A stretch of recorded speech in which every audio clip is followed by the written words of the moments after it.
சற்று முன் கிடைக்கப்பெற்ற மிக மிக முக்கியமான செய்தி ஒன்று வெளியாகி உள்ளது. மீண்டும் ஒரு அமைச்சர் சிறைக்கு செல்ல போகிறார். நில மோசடி வழக்கில் திமுகவின் மிக முக்கியமான அமைச்சராக செயல்படக்கூடிய மா சுப்பிரமணியன் மீதும் அவரது மனைவி காஞ்சனா மீதும் தற்பொழுது எம்எல்ஏ எம்பிக்களுக்கான சிறப்பு நீதிமன்றத்தில் மனு ஒன்றை தாக்கல் செய்து தற்பொழுது அந்த விசாரணை ஏற்றுக்கொள்ளப்படும் என்று நீதிபதி அறிவித்திருக்கிறார். இந்த வழக்கிற்கான ஒட்டுமொத்த ஆவணங்களையும் சிபிஐ துறையினர் சமர்ப்பித்திருக்கிறார்கள். மேலும் இந்த வழக்கை விசாரணை செய்வதற்கு நீதிபதிகள் ஒட்டுமொத்தமாக அமைச்சர் மா சுப்பிரமணியன் அவர்களையும் அவரது மனைவி காஞ்சனாவையும் நேரில் ஆஜராகும்படி சம்மனும் அனுப்பப்பட்டுள்ளது.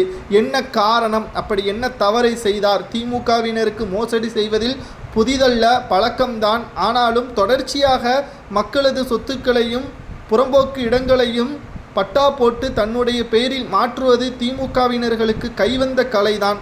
அப்படிப்பட்டவர் வரிசையில் வந்தவர்தான் மா சுப்பிரமணியன் அவர்கள். அவரது மனைவி காஞ்சனா ஆகியோருக்கு மே மாதம் நேரில் ஆஜராகும்படி சென்னை சிறப்பு நீதிமன்றம் உத்தரவு பிறப்பித்திருக்கிறது. எதற்காகவென்று பார்க்கும் பொழுது, சென்னை மாநகர மேயராக பதவியில் இருந்த பொழுது தனது அதிகாரத்தை தவறுதலாக பயன்படுத்தி தொழிலாளர் காலனியில் உள்ள நிலத்தை அதன் உரிமையாளரான எஸ்கே கண்ணன் என்பவரிடம் இருந்து கையகப்படுத்தி தனது மனைவியின் பெயருக்கு மாற்றியதாக பார்த்திபன் என்பவர் புகார் ஒன்றை அளித்துள்ளார். அதன் அடிப்படையில்தான் சிபிசிஐடி போலீசார் வழக்கு பதிவு செய்து 2019ஆம் ஆண்டு குற்றப்பத்திரிகையும் தாக்கல் செய்யப்பட்டது.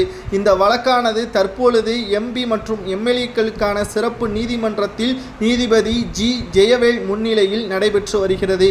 இந்த வழக்கை ரத்து செய்ய வேண்டும் என்று அமைச்சர் மா சுப்பிரமணியன் அவர்கள் மனு ஒன்றையும் சென்னை உயர்நீதிமன்றத்திற்கு தாக்கல் செய்தார். ஆனால் இந்த மனு நிராகரிக்கப்பட்டு இவர் குற்றவாளிதான் என்று சிபிஐ துறையினர் ஆதாரங்களை கொடுத்திருப்பதால் நீதிமன்றத்தில் நேரடியாக மா சுப்பிரமணியன் அவர்கள் ஆஜராக வேண்டும் என்றும் இவரது மனைவி காஞ்சனாவும் நேரடியாக ஆஜராக வேண்டும் என்றும் மே 6ஆம் தேதி நேரில் வரவில்லை என்றால் பிடிவாரண்ட் மூலமாக அவரை கைது செய்யலாம் என்றும் சிபிசிஐடிக்கு நீதிமன்றம் உத்தரவை பிறப்பித்திருக்கிறது. நாம் ஒன்றை மட்டும் நன்றாக பார்க்க வேண்டும். திமுகவில் இருக்கக்கூடியவர்கள் மக்களை ஏமாற்றக்கூடியவர்கள், பணத்தை கொள்ளையடிக்கக்கூடியவர்கள் என்றுதான் நினைத்து கொண்டிருந்தோம். ஆனால் 2019க்கு முன்னாடியே அமைச்சராக செயல்படக்கூடிய பொழுதும் தற்பொழுது ஊழல் செய்கிறார்.